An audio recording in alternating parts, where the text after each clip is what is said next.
도덕경에는 이런 말이 있습니다. 가득 차면 넘치고 비우면 채워진다. 이 짧은 한 문장 안에는 인생 후반부의 모든 지혜가 담겨 있습니다. 여러분, 등산해 보셨죠? 산을 오를 때는 한가득 배낭에 챙겨 담습니다. 그런데 정상 가까이 갈수록 무거워진 배낭 때문에 숨이 차오릅니다. 그때 현명한 등산객은 필요 없는 것들을 하나씩 드러냅니다. 가벼워져야 정상에 오를 수 있으니까요. 인생도 똑같습니다. 젊었을 때는 이것저것 담아가며 올라갑니다. 경험도, 관계도, 재물도. 그런데 65세 이후 인생의 정상에 점점 가까이 왔을 때 여전히 그 무거운 짐을 다 지고 가려 하면 어떻게 될까요? 숨이 차고 다리가 후들거리고 한 걸음도 나아갈 수 없게 됩니다. 살다 보면 중요한 깨달음이 옵니다. 무엇을 더 해야 하는가? 보다 무엇을 그만두어야 하는가가 훨씬 더 중요하다는 것을요. 같은 60, 70대인데도 완전히 다른 삶을 사는 분들이 계십니다. 누군가는 이제 진짜 시작이다라며 젊은 사람들보다 더 활기차게 사십니다. 누군가는 이제 다 살았다라며 모든 걸 내려놓은 듯 무기력하게 하루를 보냅니다. 이 차이는 어디서 올까요? 바로 오늘 제가 말씀드릴 6가지 인생의 짐, 그것을 내려놓았느냐, 아직도 짊어지고 있느냐의 차이입니다. 여러분, 한 살이라도 젊을 때 이 6가지 짐들과 작별하세요. 비워냄으로써 새로운 행복이 채워집니다. 가벼워진 발걸음으로 인생의 정상을 향해 가는 것, 그것이 진짜 지혜롭고 행복한 노년의 시작입니다. 소중한 구독과 좋아요 부탁드리며 지금 당장 멈춰야 할 가장 중요한 첫 번째부터 시작하겠습니다. 첫 번째, 행복한 노년을 사시는 분들은 절대로 자신의 가치를 낮춰보지 않으십니다. 나 같은 늙은이가 뭘 할 수 있겠어? 이제 나는 쓸모없어. 이런 말 혹시 최근에 하신 적 있으신가요? 아니면 마음속으로라도 이런 생각을 하신 적이 있으신가요? 사실 정말 무서운 말입니다. 절대 꿈에서라도 하지 마세요. 왜냐하면 그 생각이 진짜 현실이 되기 때문이에요. 심리학에서 자기 충족적 예언이라고 부르는 현상이 있습니다. 쉽게 말씀드리면 내가 믿는 대로 내가 변한다는 뜻이에요. 나의 믿음이 행동이 되어 결국 현실이 된다는 겁니다. 하버드 대학교에서 정말 흥미로운 실험을 했습니다. 노년층을 두 그룹으로 나눠서 한쪽 그룹에게는 나이가 들면 자연스럽게 능력이 약해지는 거예요 라고 계속 말하고, 다른 쪽 그룹에게는 나이가 들수록 경험과 지혜가 풍부해집니다 라고 말했습니다. 그리고 6개월 뒤가 놀라웠습니다. 긍정적인 이야기를 들은 그룹이 기억력도 판단력도 문제를 해결하는 능력도 훨씬 더 좋았던 겁니다. 이게 무슨 의미일까요? 여러분이 스스로에게 하는 말 한마디, 스스로를 바라보는 시선 하나가 실제로 여러분의 뇌를 변화시키고 인생의 방향을 변화시킨다는 겁니다. 왜 그럴까요? 이유는 단순합니다. 나는 가치 있어 라고 믿는 사람은 새로운 일에 도전하고 사람들을 만나고 배우려고 노력하게 되거든요. 반대로 나는 이제 쓸모없어 라고 생각하는 순간 아무것도 하지 않게 되고, 그러다 보면 정말로 쓸모없어 보이는 삶이 되어버리는 겁니다. 69세 이 선생님이 그걸 똑똑히 보여주셨습니다. 대기업에서 임원까지 하셨던 분인데 구조조정으로 회사를 떠난 후 완전히 무기력한 사람이 되어버렸습니다. 나이 든 사람부터 정리한다더니 40년 바쳐서 임원까지 했는데 회사에서 필요 없다고 하니 정말 쓸모없는 인간이 된 기분이에요. 라고 공허하게 말씀하시더군요. 하지만 인생은 참 신기하죠. 우연한 계기로 이 선생님은 취업 준비하는 청년들 멘토링을 시작하게 됐습니다. 처음엔 회사에서 잘린 사람이 무슨 조언을 해요라며 주저하셨지만 막상 40년간 쌓은 직장 생활의 지혜, 실패와 성공의 경험담을 나누기 시작하자 청년들이 숨죽이고 들었습니다. 그들에게 이 선생님은 책에서는 배울 수 없는 살아있는 교과서였던 거죠. 8개월 후 선생님은 완전히 달라져 계셨습니다. 제가 바보였어요. 회사에서 잘린 게 끝이 아니라 새 출발이었던 거예요. 직함은 없어졌지만 내 안의 지혜는 여전히 쓸모가 있더라고요. 선생님의 표정에서 더 깊은 자존감을 보며 저는 자신의 가치를 아는 것이 얼마나 중요한지 다시 한번 깨달았습니다. 여러분, 진실은 이겁니다. 여러분이 살아온 60년, 70년의 세월은 그 자체로 보물입니다. 그 안에서 겪은 실패와 성공, 슬픔과 기쁨, 모든 것이 누군가에게는 길잡이가 될 수 있어요. 돈을 벌지 않는다고, 직장이 없다고, 젊지 않다고 가치가 없는 게 아닙니다. 존재 자체가 이미 충분히 가치 있는 겁니다.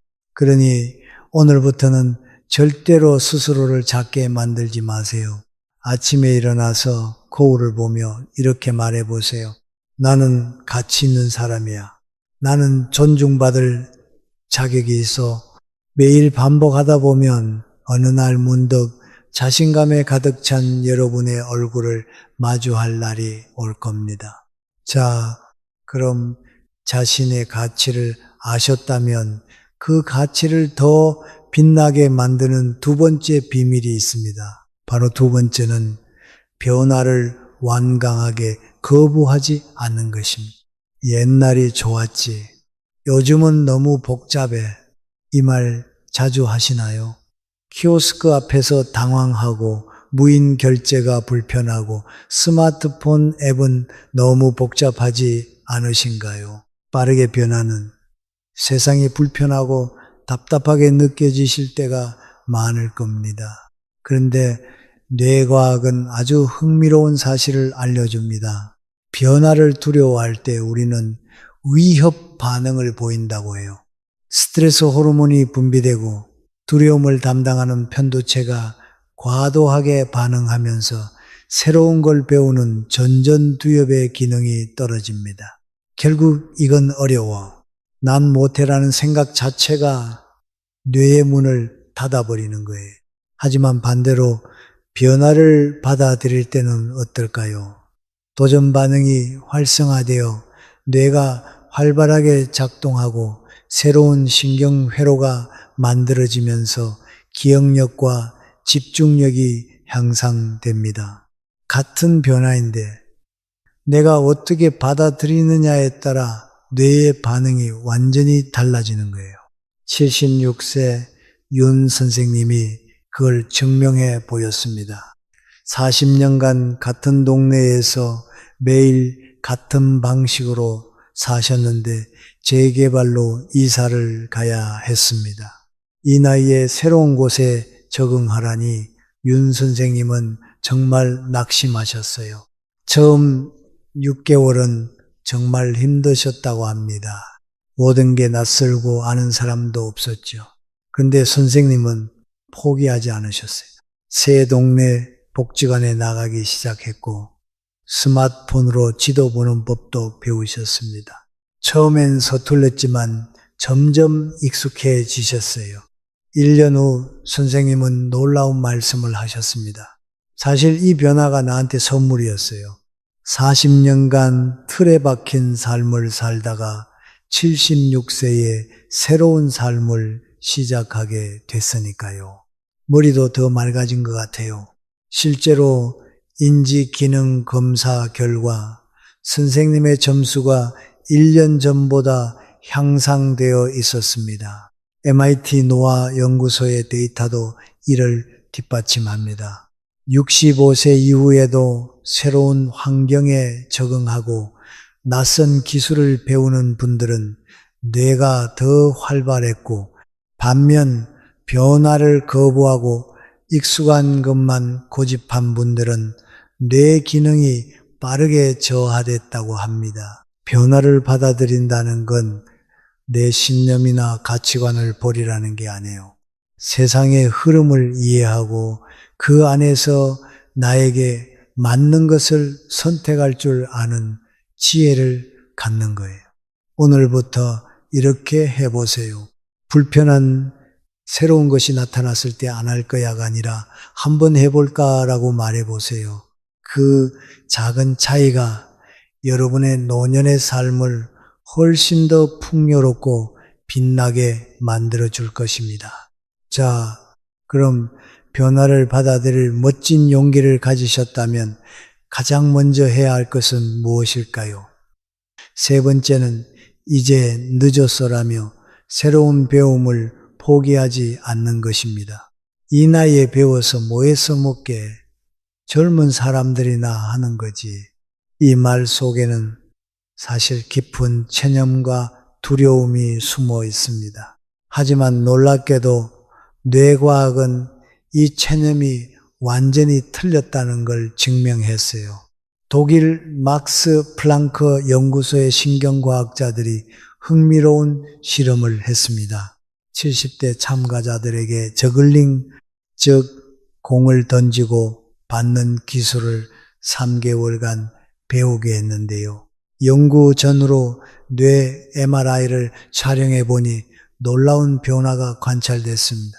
참가자들의 뇌에서 새로운 신경 연결이 만들어지고 뇌의 회백질이 실제로 증가한 거예요. 즉 굳어있던 뇌가 다시 깨어난 거예요. 이 현상을 신경가소성이라고 합니다. 쉽게 말하면 뇌는 나이와 상관없이 계속 변화하고 성장할 수 있다는 거죠. 연구팀의 결론은 명확했습니다.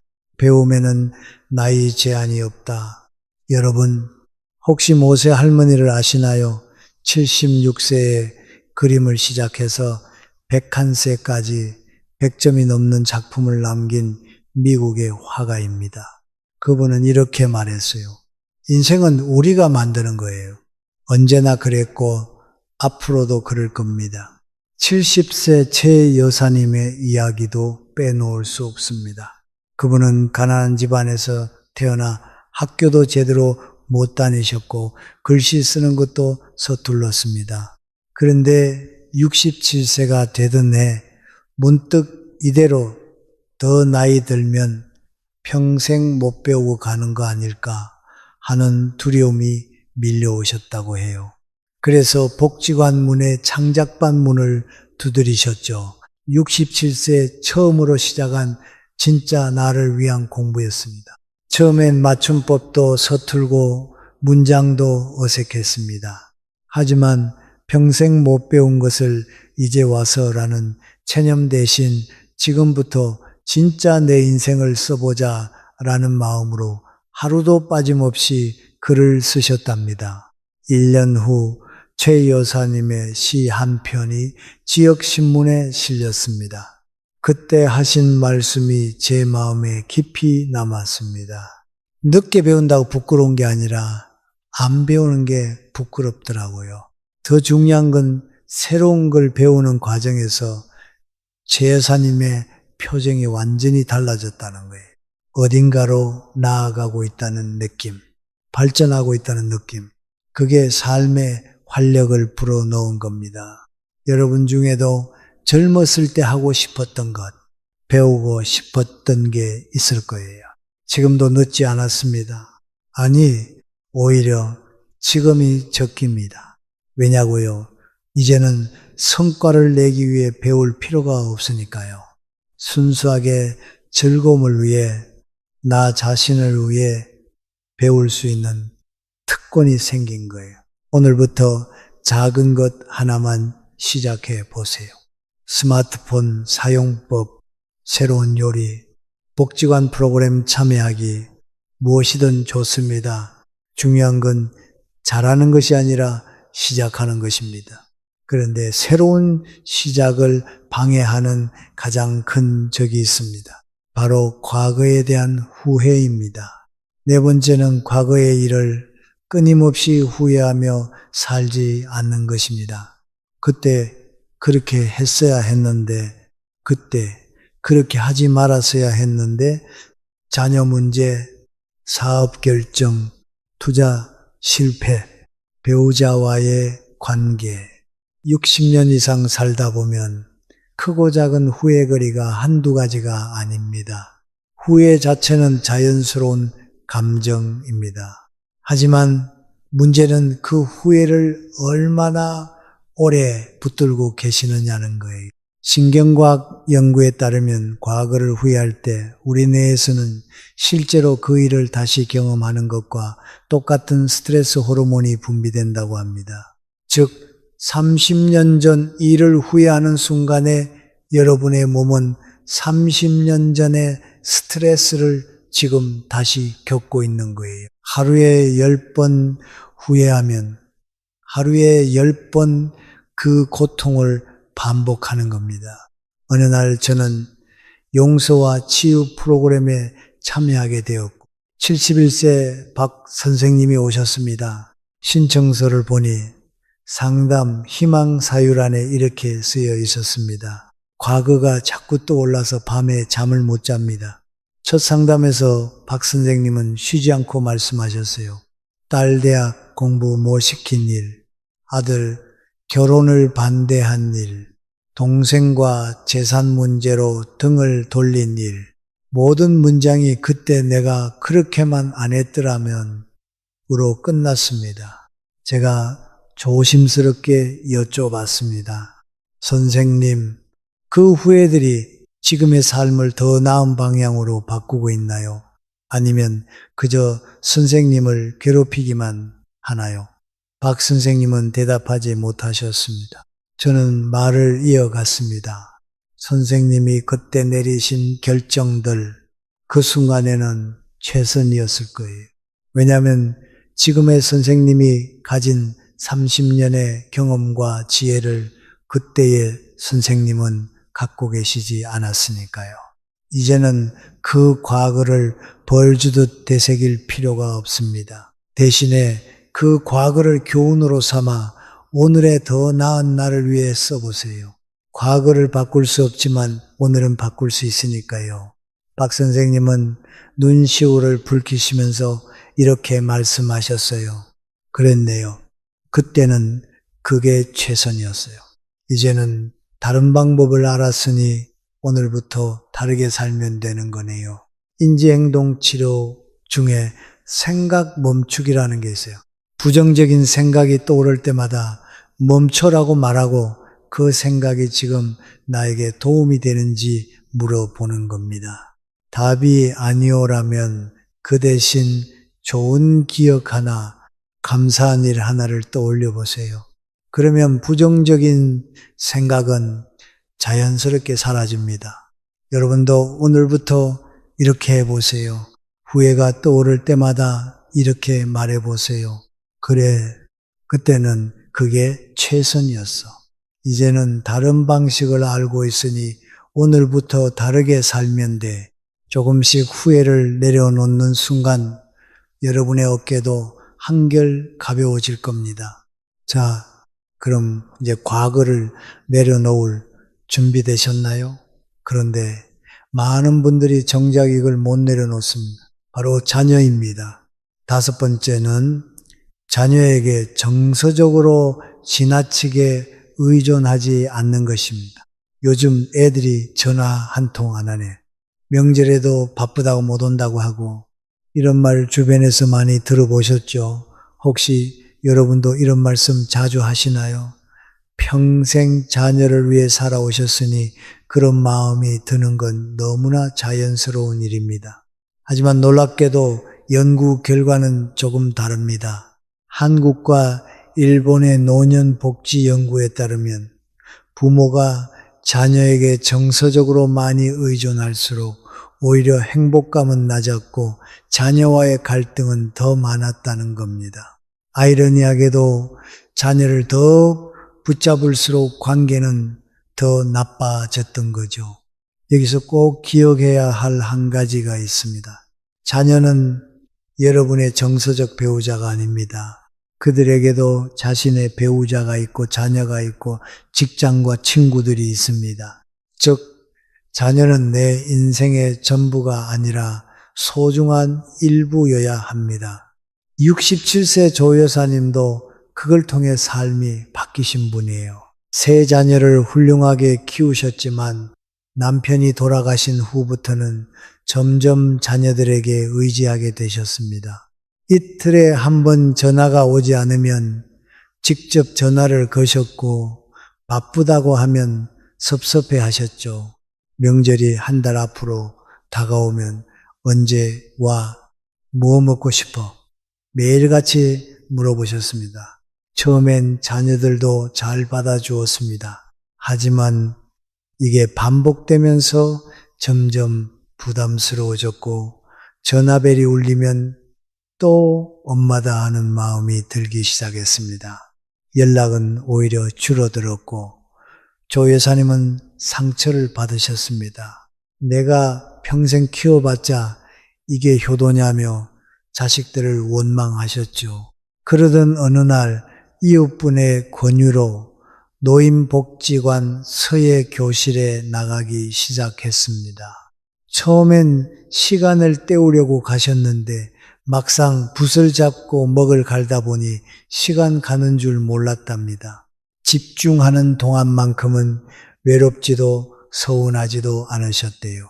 그렇게 몇 달이 지나면서 서예반 친구들이 생기기 시작했고 소규모 전시도 준비하게 됐습니다. 여사님의 하루가 점점 바빠지고 풍요로워지면서 신기한 일이 벌어졌습니다. 자녀들에게 전화할 일이 자연스럽게 줄어든 겁니다. 그런데 이상하죠. 그때부터 자녀들이 먼저 전화를 하기 시작한 겁니다. 엄마 요즘 뭐 하세요? 엄마 서예 전시는 언제예요? 그때 여사님이 웃으며 하신 말씀이 잊히지 않습니다. 내가 외로워서 전화할 때는 애들이 부담스러워 하더니 내가 바쁘니까 오히려 먼저 찾더라고요. 행복한 노년을 사시는 분들의 비밀이 바로 이겁니다. 자녀를 사랑하되 나 자신의 삶을 먼저 채우는 겁니다. 여러분이 행복하고 바쁠 때 자녀도 편안하게 여러분을 대할 수 있습니다. 만약 내가 좀 많이 전화하나 하는 생각이 조금이라도 드신다면 전화하기 전에 스스로에게 물어보세요. 나는 오늘 내 하루를 충분히 채웠나? 이 질문 하나가 여러분과 자녀 둘 다를 자유롭게 만듭니다. 자녀 관계를 균형 있게 만드셨다면 이제 남은 건 하나입니다.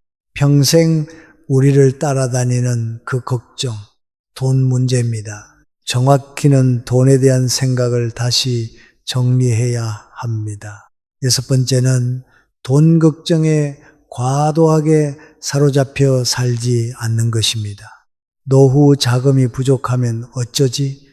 자식들에게 짐이 되면 안 되는데 혹시 이런 생각 때문에 밤잠을 설치신 적 있으신가요? 물론 돈은 중요합니다.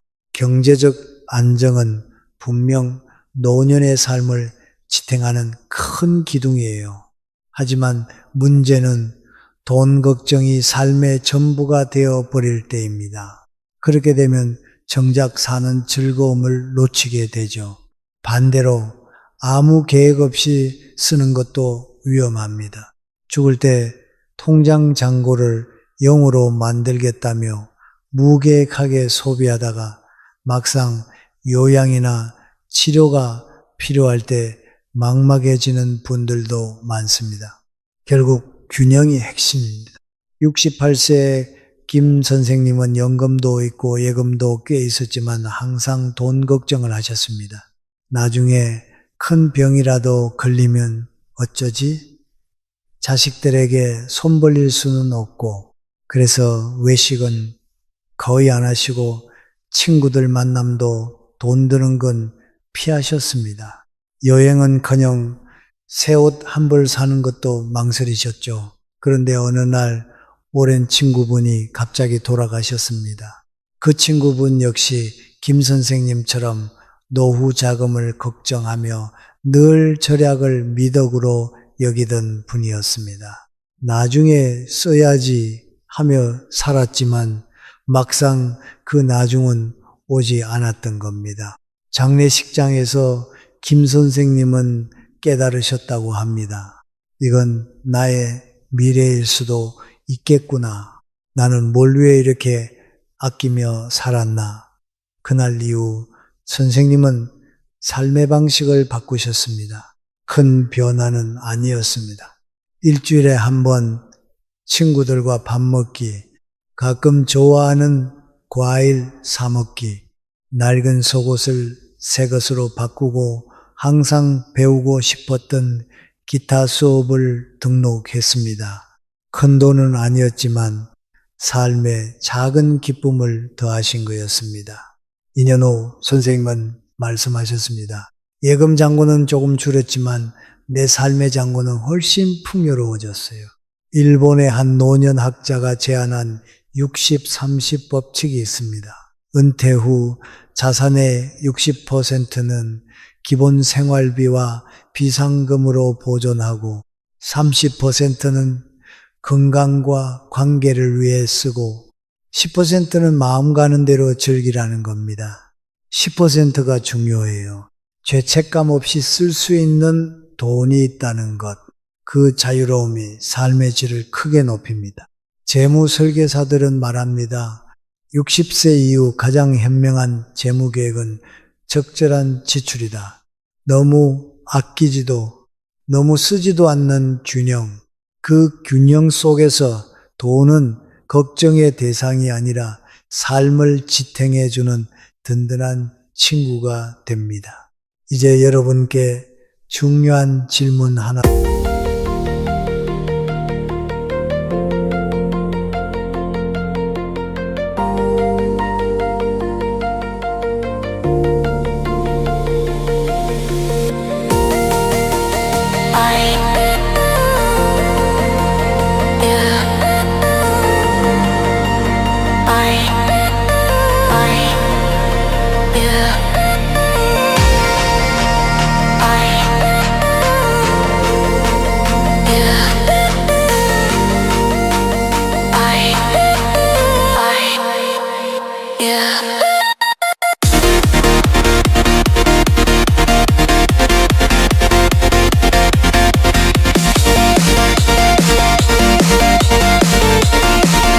드리겠습니다.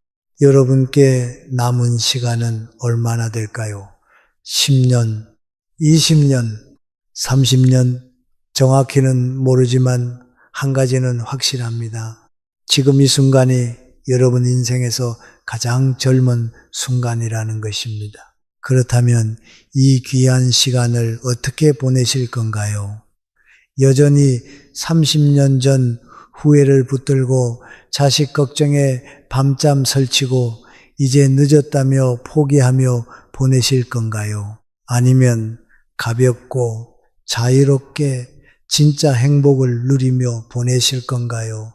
여러분, 늦은 나이는 없습니다. 다만 늦었다고 믿는 마음만 있을 뿐입니다. 여러분의 남은 날들이 지나온 날들보다 더 빛나기를, 더 지혜롭기를, 더 행복하기를 진심으로 응원합니다. 그리고 이어서 다음 주제를 공유하겠습니다. 모든 것은 결국 부질없다. 이렇게 사는 것이 인생을 가장 잘 즐기는 방법이다. 왜 60대 이후에는 여유롭게 즐기며 사는 것이 가장 큰 행복일까요? 공자가 말했습니다. 배우고 때때로 익히면 즐겁지 아니한가. 하지만 오늘 이 말씀을 뒤집는 어쩌면 충격적인 이야기를 들려드리려 합니다. 67세 한 은퇴자분이 제게 이렇게 고백했습니다. 선생님, 만약 누군가 내 인생에서 가장 잘한 선택이 뭐냐고 묻는다면 망설이지 않고 대답할 수 있어요. 그냥 노는 거라고요. 이 말을 들으신 여러분의 마음은 어떠신가요? 그래도 이 나이에 그냥 놀기만 하는 건 무책임하다고 생각하시나요? 아니면 주변 분들에게 그냥 논다고 하면 체면이 구겨질까 걱정이 스치시나요? 어쩌면 아직은 뭔가 해야 할 것 같다는 불안감이 밀려오실지도 모르겠습니다. 바로 그 불안감, 그 죄책감이야말로 우리가 평생 갇혀 살아온 감옥의 정체입니다. 실제 놀라운 연구 결과가 있습니다. 퇴직 후에도 억지로 일하는 시니어의 평균 수명이 여유롭게 노는 시니어보다 무려 7년이나 짧다고 합니다. 결국 우리가 평생 정답처럼 믿어온 놀면 안 된다는 신념이 사실은 삶을 갉아먹는 독이었다는 사실입니다. 그렇다면 도대체 왜 우리는 이렇게 오랫동안 잘못된 길을 걸어온 것일까요? 그리고 진짜 행복으로 가는 길은 무엇일까요? 오늘 여러분께 전하고 싶은 메시지는 단순하지만 인생을 바꿀 수 있는 진실입니다. 바로 60대 이후에는 더 이상 아등바등 살 필요가 없다는 것입니다. 하지만 혹시 지금 여러분 마음 한구석에서 이런 목소리가 들리지 않으신가요? 그냥 놀기만 하면 나태한 사람이 되는 거 아닌가 하는 불안한 속삭임 말입니다. 놀랍게도 이것이야말로 우리가 평생 속아 살아온 가장 큰 거짓말입니다. 실제로는 완전히 반대였던 겁니다. 진짜 현명한 사람들, 정말 건강하게 오래 사는 사람들이 선택한 삶의 방식이 바로 여유롭게 노는 것이었습니다. 이제부터 그 놀라운 진실을 함께 마주해 보겠습니다. 여러분의 귀한 의견을 댓글에 남겨주세요. 소중한 구독과 좋아요 부탁드리며 시작하겠습니다. 혹시 여러분도 이런 경험이 있으신가요? 퇴직하고 나서 첫날 아침 눈을 뜨는 순간 밀려오는 묘한 공허함, 30년, 40년을 새벽 6시에 일어나 출근 준비를 하던 몸이 갑자기 할 일을 잃어버린 그 어색한 마음입니다. 65세의 대기업 임원직에서 퇴직한 최인수 씨도 바로 그 공허함에 빠졌습니다. 그는 은퇴 후 3개월 만에 깊은 우울감에 빠졌습니다. 평생 그의 이름 앞에 붙어있던 부장님이라는 직함이 사라지자 자신이 아무것도 아닌 사람, 마치 투명인간이 되어버린 것 같은 공허함이 밀려왔기 때문입니다. 아침에 눈을 떠도 갈 곳이 없고 울리는 전화도 없었습니다. 세상은 여전히 분주히 돌아가는데 오직 자신만 홀로 멈춰서 있는 듯한 느낌이었습니다. 심리학에서는 이것을 역할상실 증후군이라고 부릅니다. 수십 년 동안 직장인, 부모, 가장이라는 역할이 우리의 정체성을 지배해 왔기 때문에 그 역할이 사라지는 순간 우리는 삶의 의미와 존재 가치마저 잃어버리는 깊은 정체성의 위기를 겪게 됩니다. 그렇다면 여기서 중요한 질문을 던져야 합니다.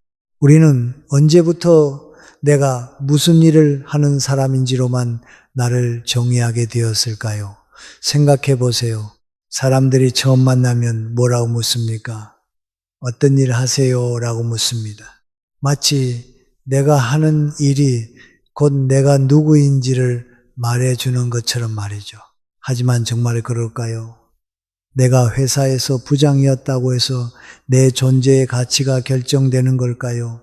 내가 의사였다고, 선생님이었다고, 사업가였다고 해서 내 인간으로서의 소중함이 달라지는 걸까요?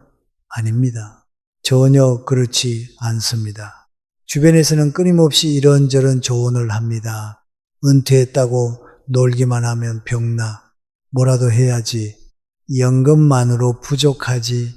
장사라도 해봐. 요즘은 퇴직하고 카페 차리는 게 유행이래요. 이런 말들 뒤에 숨어있는 믿음이 무엇일까요? 노는 건 게으른 것이고 가치 없는 것이며 잘못된 일이다라는 뿌리 깊은 편견입니다. 우리 사회는 오랫동안 노동은 선이고 휴식은 게으름이라는 보이지 않는 가치관 속에서 살아왔습니다. 특히 우리 세대는 전쟁의 폐허 위에서 나라를 일으켜 세워야 했기에 놀면 망한다는 생존 본능이 유전자 깊숙이 새겨져 있습니다. 하지만 시대는 바뀌었습니다. 이제는 분명히 말할 수 있습니다. 그 믿음은 이제 우리를 보호하는 것이 아니라 구속하는 족쇄가 되었다는 것을요. 최인수 씨는 결국 불안감을 이기지 못하고 퇴직금의 상당 부분을 투자해 작은 카페를 열었습니다. 하지만 현실은 냉혹했습니다. 임대료, 인건비, 재료비, 하루 12시간을 일해도 손에 쥐는 돈은 예전의 절반도 되지 않았습니다. 무엇보다 여유를 찾기 위해 시작한 일이 평생 다녔던 직장보다 더 큰 스트레스가 되어 돌아왔습니다. 그는 은퇴 전보다 더 지치고 더 불행해졌습니다. 여러분, 이제 깨달으셔야 합니다. 놀지 못하는 것은 미덕이 아니라 자기 학대일 수 있다는 것을요. 이번에는 정반대의 선택을 한 분의 이야기를 들어보겠습니다. 평생을 교사로 살아오신 김정희 선생님은 은퇴 후 최인수 씨와는 완전히 다른 길을 선택했습니다. 남편과 자식들이 출근하고 나면 텅 빈 집에 홀로 남겨지는 시간이 너무도 낯설었습니다. 밤에는 내일은 뭘 하지 하는 막막함 때문에 잠을 설친 적도 많았습니다. 주변 친구들은 요가다, 서예다, 노래 교실이다 하며 바쁘게 무언가를 배우러 다녔습니다. 김 선생님도 몇 군데 따라가 봤지만 왠지 마음이 붙지 않았습니다. 그건 역시 또 다른 숙제처럼 느껴졌기 때문입니다. 그러던 어느 날 그녀는 큰 결심을 합니다. 그래, 딱 1년만 아무것도 정하지 말고 그저 내 마음이 이끄는 대로 한번 살아보자. 그녀의 아무것도 하지 않는 삶은 이렇게 시작되었습니다. 아침에 눈을 뜨면 서둘러 밥을 차리는 대신 침대에 누워 창밖으로 들어오는 햇살을 5분간 가만히 느껴보았습니다. 예전에는 미처 몰랐던 아침 햇살이 얼마나 따뜻하고 평화로운지를 처음으로 알게 되었습니다. 오전에는 목적 없이 동네를 걸었습니다. 늘 차를 타고 지나쳤던 길가에 핀 작은 들꽃들의 이름을 하나씩 찾아보고 빵집에서 갓 나온 빵 냄새를 맡으며 그저 걷는 것만으로도 하루가 충만해질 수 있다는 사실을 깨달았습니다. 오후에는 소파에 누워 꾸벅 졸기도 하고 수십 년 만에 먼지 쌓인 LP판을 꺼내 젊은 시절 좋아했던 노래를 들었습니다. 노래를 듣다 보면 살아온 지난날의 추억들이 떠올라 혼자 웃기도 하고 눈물을 훔치기도 했습니다. 놀라운 변화는 3개월 후부터 나타났습니다. 늘 달고 살았던 소화불량과 두통이 사라졌고 밤에는 눕기만 하면 깊은 잠에 빠졌습니다. 무엇보다 무언가 해야 한다는 강박에서 벗어나자 마음속에 진짜 여유가 찾아왔습니다. 이것은 의학적으로도 정확하게 증명된 놀라운 현상입니다. 의학자들이 발견한 바에 따르면 사람의 뇌는 오히려 아무 일도 하지 않고 멍하니 있을 때 스스로 복잡하게 엉켜있던 생각들을 정리하고 치유해 줍니다. 즉, 아무것도 하지 않고 노는 것은 시간을 낭비하는 것이 아니라 몸과 마음을 재충전하고 새로운 나를 발견하는 치유의 과정이었던 겁니다. 1년이 지난 후 김정희 선생님은 이렇게 이야기했습니다. 평생 교단에서 학생들을 가르치며 살았지만 정작 자신이 어떤 사람인지 무엇을 좋아하는지조차 알지 못했다는 것입니다. 그리고 아무것도 하지 않는 여유 속에서 마침내 진짜 자신을 만날 수 있었다고 했습니다. 이처럼 작은 여유가 삶을 바꾸는 모습은 수많은 연구에서도 반복해서 확인된 사실입니다. 여러 국내 연구에 따르면 65세 이상 중녀가 활동을 적극적으로 즐기는 사람들이 억지로 경제 활동을 계속하는 사람들보다 삶의 만족도가 훨씬 높다는 것입니다. 게다가 건강 지표도 더 좋았습니다. 혈압, 스트레스, 수치, 우울증 위험까지 모두 낮게 나타났습니다. 다시 말해 노는 것이야말로 최고의 건강보험이었던 겁니다. 해외 연구도 같은 결과를 보여줍니다. 미국 메이오 클리닉 연구에 따르면 매주 2번 이상 취미 활동을 하는 시니어는 치매 발병 확률이 48% 줄어든다고 합니다. 놀면서 건강도 지키는 일석이조인 셈이죠. 의학적으로도 여유 있는 휴식은 뇌와 몸을 회복시키는 중요한 과정입니다. 산책, 낮잠, 독서, 친구와의 대화 같은 단순한 여가가 스트레스를 줄이고 기억력을 유지하며 삶의 만족도를 크게 높여준다는 연구 결과도 있습니다.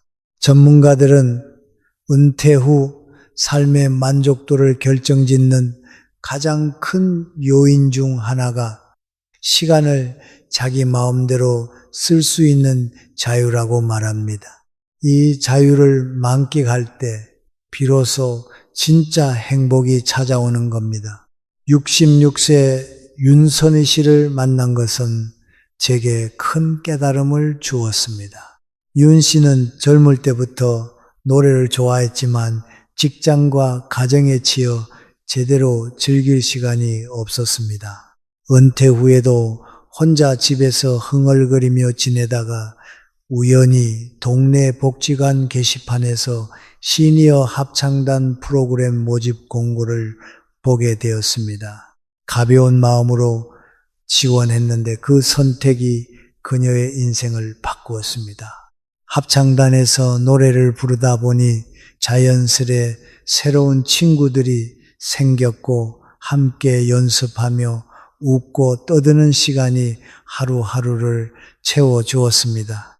얼마 지나지 않아 지역 축제와 요양원, 경로당에서 공연 요청이 들어오기 시작했습니다. 처음 무대에 섰을 때는 긴장으로 손발이 떨렸지만 막상 노래를 시작하자 뜻밖의 일이 일어났습니다.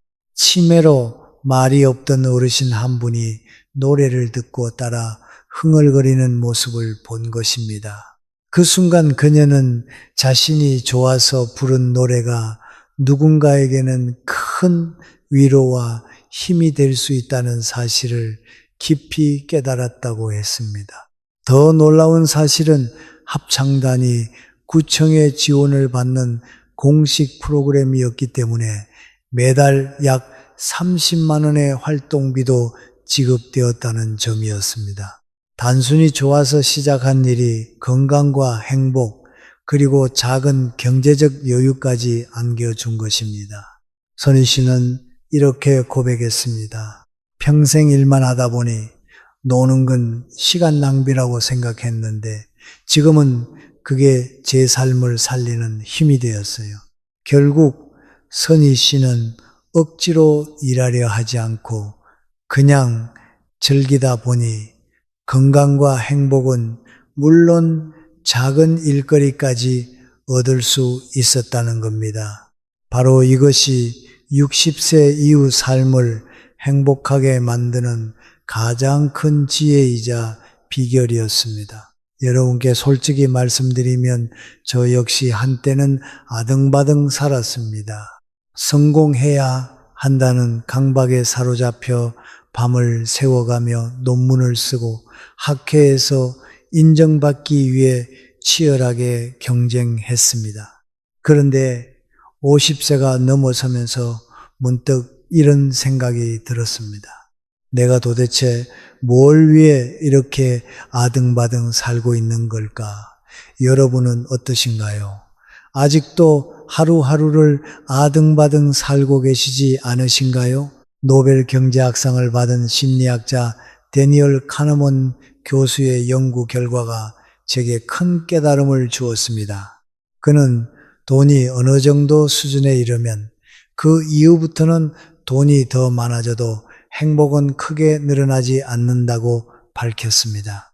다시 말해 우리가 끝없이 쫓아온 부와 성공은 어느 지점 이후에는 더 이상 우리 마음을 채워주지 못한다는 것이죠. 즉 우리에게는 무한한 성공이나 무한한 돈이 필요한 것이 아니라 더 이상 애쓰지 않아도 되는 평화로운 충분함이 필요한 것입니다. 생각해 보세요. 우리가 평생 추구해온 것들이 정말 그렇게 중요한 것들이 있을까요? 더 큰 집, 더 좋은 차, 더 높은 지위, 더 많은 인정. 하지만 인생의 마지막 순간에 정말 기억에 남는 건 그런 것들이 아닙니다. 손주와 함께 웃었던 순간, 배우자와 함께 마신 따뜻한 차 한 잔, 오랜 친구와 나눴던 진솔한 대화, 바로 이런 소소한 순간들이 결국 우리 인생을 가장 빛나게 만들어주는 진짜 보물이 아닐까요? 그렇다면 우리도 불안 없이, 걱정 없이 온전히 잘 노는 삶을 살기 위해서는 어떤 준비가 필요할까요? 여기에는 반드시 세 가지 튼튼한 기둥이 필요합니다. 첫 번째 기둥은 돈으로부터의 자유입니다. 아무리 노는 것이 행복하다 해도 다음 달 생활비와 병원비가 걱정되면 그 휴식이 과연 편안할 수 있을까요? 그렇지 않습니다. 결국 잘 논다는 건 돈 걱정 없이 놀 수 있을 때 가능해집니다. 그런데 여기서 중요한 건 남들이 말하는 평균 금액 혹은 신문 기사에 나오는 은퇴 후엔 월 얼마가 필요하다 이런 숫자가 아닙니다.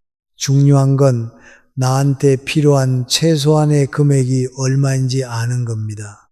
은퇴를 앞둔 한 부부는 자신들만의 충분한 돈의 기준을 찾기 위해 가계부를 꼼꼼히 분석했습니다. 자녀 교육비, 경조 사비, 불필요한 보험 등 이제 나가지 않을 돈들을 모두 제외하고 나니 두 사람이 큰 욕심 없이 사는데 필요한 돈은 생각보다 많지 않다는 것을 깨달았습니다. 두 번째 기둥은 몸의 자유입니다. 은퇴 후 진짜 복은 뭘까요? 저는 통증 없는 아침을 맞는 것이라고 생각합니다.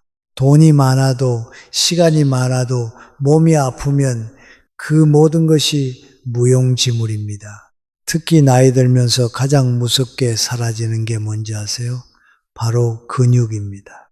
의학적으로도 60세 이후에는 매년 1%씩 근육이 줄어든다고 합니다. 70대가 되면 젊을 때보다 근육량이 30% 이상 줄어들기 때문에 계단 오르기, 장보기, 심지어는 평범한 산책조차 힘들어집니다. 그렇다고 꼭 헬스장에서 땀을 뻘뻘 흘려야 하는 건 아닙니다. 전문가들이 말하길 일주일에 3번 30분씩만 투자해도 충분히 근육을 지킬 수 있다고 합니다. 가벼운 아령 들기, 의자에 앉았다 일어나기, 빠르게 걷기, 이런 소소한 실천들이 몸의 자유를 지켜줍니다. 세 번째 기둥은 리듬 있는 자유입니다. 여러분, 그냥 논다고 해서 하루 종일 잠만 자고 텔레비전 앞에만 앉아 있는 걸 말하는 게 아닙니다. 그런 삶은 자유가 아니라 무기력한 방치일 뿐이며 결국 깊은 우울감으로 이어지기 쉽습니다. 진짜 자유는 리듬과 규칙 안에서 살아갈 때 더 빛이 납니다. 시간 심리학에서도 이런 얘기를 합니다. 규칙적인 습관이 우리 마음의 뼈대를 세워주고 하루가 무의미하게 흘러가는 걸 막아준다고 설명합니다. 예를 들어 아침에 일어나서 산책을 한다든지, 오후에는 책을 읽는다든지, 주말에는 취미 모임을 나간다든지, 이런 리듬이 잡히면 놀아도 마음이 훨씬 더 안정되고 충만해집니다. 이제는 자식도 배우자도 세상도 잠시 내려놓고 오직 나 자신을 바라볼 시간입니다. 평생 가족을 위해 달려왔던 발걸음을 멈추고 그토록 애써 온 나 자신에게 따뜻한 사랑을 보내야 할 순간입니다. 내가 나를 사랑해주지 않으면 누가 날 나만큼 사랑해줄까요? 최근에 혼자만의 시간을 온전히 누려본 적이 있으신가요? 혼자 여행을 떠나본 적은 있으신가요? 혼자만의 고독한 여행자가 되어보세요. 덜컹거리며 달리는 기차에 앉아 창밖으로 스쳐가는 불빛들을 바라보면 마음속에서 묘한 평화가 피어납니다. 고독은 우리를 텅 비우게 하지만 동시에 생각을 풍성하게 키우고 깊이를 더해줍니다. 혹시 생각이 많아 힘들다고 느껴지세요? 생각이 많은 것은 좋은 일입니다. 그것을 조용히 되새길 때 우리의 영혼은 성장합니다. 이제는 나 자신을 마음껏 칭찬해 주어야 합니다. 열심히 가정을 지켜온 나에게, 평생 성실히 일해온 내 손과 내 어깨에 정말 수고 많았다는 위로를 건네야 합니다. 이만하면 충분히 달려왔습니다. 더 이상 달리지 못한다고 해도 괜찮습니다. 이젠 이만하면 쉴 자격 충분하니 쓰러지지 않고 여기까지 와준 나 자신을 다독여 주어야 합니다. 수고했다, 애썼다. 육신이 너덜너덜해질 만큼 지치고 약해진 나 자신에게 위로와 칭찬, 그리고 다시 살아갈 용기를 보내주세요. 우리는 평생을 해야만 하는 것들에 붙잡혀 살아왔습니다. 회사에서는 책임을 다해야 했고, 가정에서는 가족을 돌봐야 했습니다. 늘 누군가의 기대와 요구를 채우느라 정작 내 마음의 소리를 들어볼 시간은 거의 없었습니다. 하지만 은퇴 후의 삶은 다릅니다. 이제는 누구의 상사가 될 필요도, 누구의 보호자가 될 필요도 없습니다. 이제는 오롯이 나로 살아가도 괜찮습니다. 아무 성과를 내지 않아도, 누군가의 인정을 받지 않아도 충분히 가치 있는 존재이기 때문입니다. 여러분, 잘 논다는 것은 단순히 시간을 흘려보내는 게 아닙니다. 놀이는 몸과 마음의 숨통을 틔워주는 가장 강력한 치유법입니다. 책을 읽으며 몰입하는 시간, 친구와 두런두런 차를 마시는 시간, 손주와 함께 공원에서 뛰어노는 시간, 이 모든 순간이 삶의 활력소가 됩니다. 중요한 건 거창한 활동이 아닙니다. 매일 일정한 리듬을 가지고 자신이 좋아하는 일을 해나가는 것, 그것이야말로 진짜 잘 노는 법입니다. 작은 텃밭을 가꾸며 계절의 변화를 느끼거나 오래된 노래를 따라 부르며 추억을 되새기거나 혼자 여행을 떠나 새로운 풍경을 만나는 것만으로도 인생은 새로워집니다. 60세 이후는 잃는 시간이 아니라 되찾는 시간입니다. 젊은 시절 미뤄두었던 꿈을 다시 꺼내볼 수도 있고 단순한 여유 속에서 마음의 평화를 누릴 수도 있습니다. 중요한 건 더 이상 남과 비교하지 않고 오직 내 마음이 이끄는 대로 사는 것입니다. 오늘 하루 여러분은 무엇을 위해 애쓰셨나요? 이제 그만 아등바등 살아도 되지 않을까요? 인생은 성적표로 남는 게 아닙니다. 오늘 이 순간부터 여러분의 삶을 마음껏 사랑하세요. 그리고 잘 노십시오. 그것이야말로 남은 인생을 가장 건강하고 행복하게 살아가는 지혜입니다. 오늘 이야기가 여러분께 작은 도움이라도 되었기를 바라며 앞으로도 여러분의 건강과 행복을 진심으로 응원하겠습니다. 오늘 영상 끝까지 함께 해주셔서 감사합니다. 항상 만복이 깃드시길 바랍니다.